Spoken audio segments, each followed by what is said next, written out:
Halo Sobat Pajak, kembali lagi di Watax Tech Center UIN Jakarta. Untuk video kali ini, kami akan mengajak kalian untuk lebih tahu nih mengenai pajak bumi dan bangunan atau biasa disebut dengan PBB dan bea perolehan hak atas tanah dan bangunan atau disebut BPHTB. Oke, daripada makin penasaran, yuk langsung aja kita mulai. Dimulai dari pengertian PBB. Nah, apa sih itu PBB? PBB adalah pajak bumi dan bangunan, merupakan sebuah biaya yang harus disetorkan atas keberadaan tanah dan bangunan yang memberikan keuntungan dan kedudukan sosial ekonomi bagi seseorang ataupun badan. Baik, setelah Sobat Pajak tahu pengertian dari PBB, selanjutnya kita akan membahas mengenai subjek dan objek pajak dari PBB. Pertama, untuk subjek dari PBB adalah kemudian, untuk objek dari PBB yaitu sementara itu, Sobat Pajak, tahu nggak nih? Kalau selain subjek dan objek dalam PBB, juga ada yang namanya bukan termasuk objek pajak loh. Apa aja ya kira-kira yang tidak termasuk? Oke, daripada makin penasaran, yuk simak penjelasan berikut ini.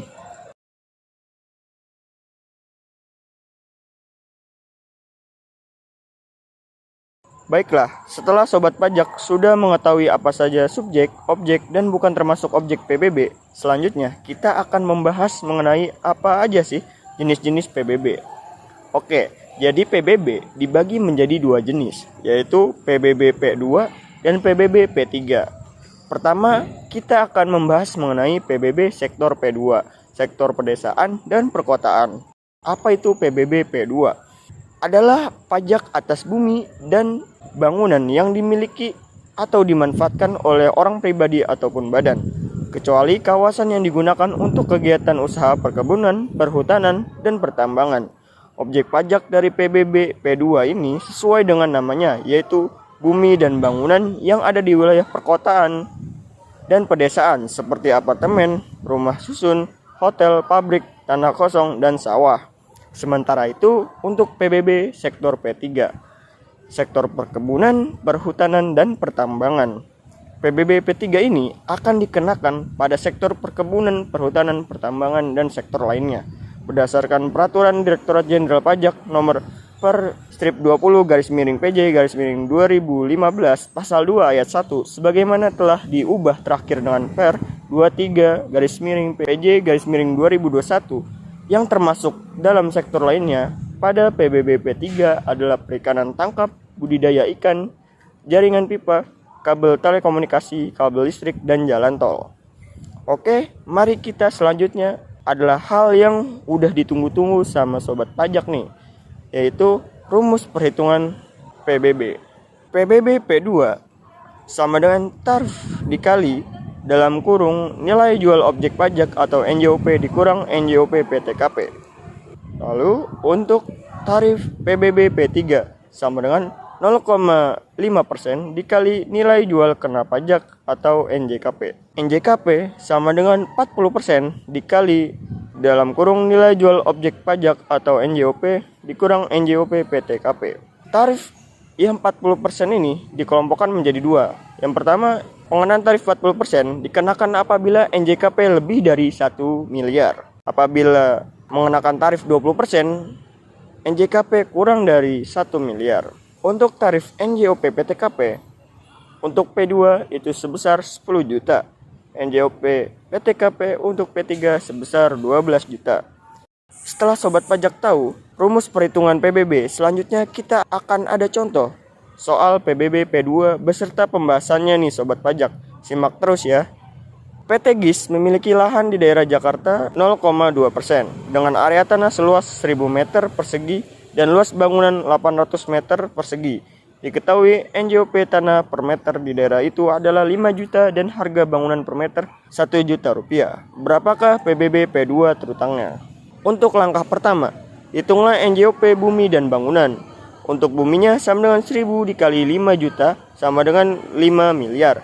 Untuk bangunan 800 dikali 1 juta sama dengan 800 juta.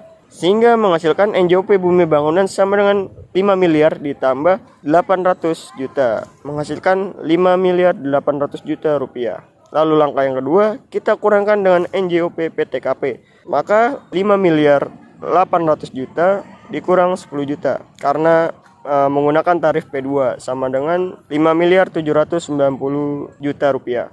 Lalu langkah yang ketiga, kita kalikan dengan tarifnya, yaitu tarifnya yang sudah disebutkan di soal, yaitu 0,2%, lalu langsung dikalikan dengan 5 miliar 790 juta rupiah, menghasilkan 11 juta 580 ribu rupiah. Oke, untuk materi PBB kita kali ini sudah selesai ya Sobat Pajak. Selanjutnya kita akan membahas mengenai biaya perolehan hak atas tanah dan bangunan atau biasa disebut BPH-TB.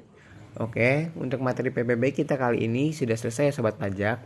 Selanjutnya, kita akan membahas mengenai biaya perolehan hak atas tanah dan bangunan atau BPH-TB. Dimulai dari pengertian BPH-TB. Apa itu BPH-TB? BPH-TB adalah biaya yang dikenakan kepada seseorang terhadap perolehan hak atas bangunan atau tanah. Baik, setelah Sobat Pajak mengetahui definisi dari BPH-TB, selanjutnya kita akan membahas tentang subjek dan objek BPH-TB. Apa saja ya kira-kira? Oke, yang pertama kita mulai dari subjek pajak BPH-TB, yaitu sementara itu, untuk objek pajak BPH-TB sendiri adalah adapun berikut ini adalah objek yang tidak termasuk pengenaan BPH-TB, yaitu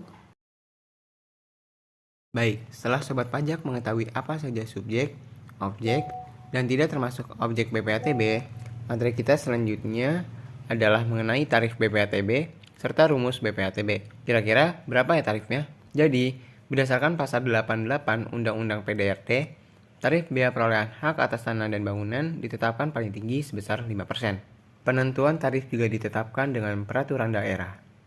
Sementara itu, untuk rumus perhitungan BPH-TB adalah sebagai berikut. BPH-TB terutama sama dengan tarif 5% dikali hasil pengurangan NPOP dikurang NPO PTKP. Setelah kita mengetahui tarif serta rumus perhitungannya, saat yang pasti sudah ditunggu-tunggu Sobat Pajak, yaitu contoh kasus BPH-TB dengan soal sebagai berikut. Wajib pajak A membeli sebidang tanah di Kota Malang seharga 100 juta. NJOP PBB pada tahun terjadinya transaksi adalah 95 juta.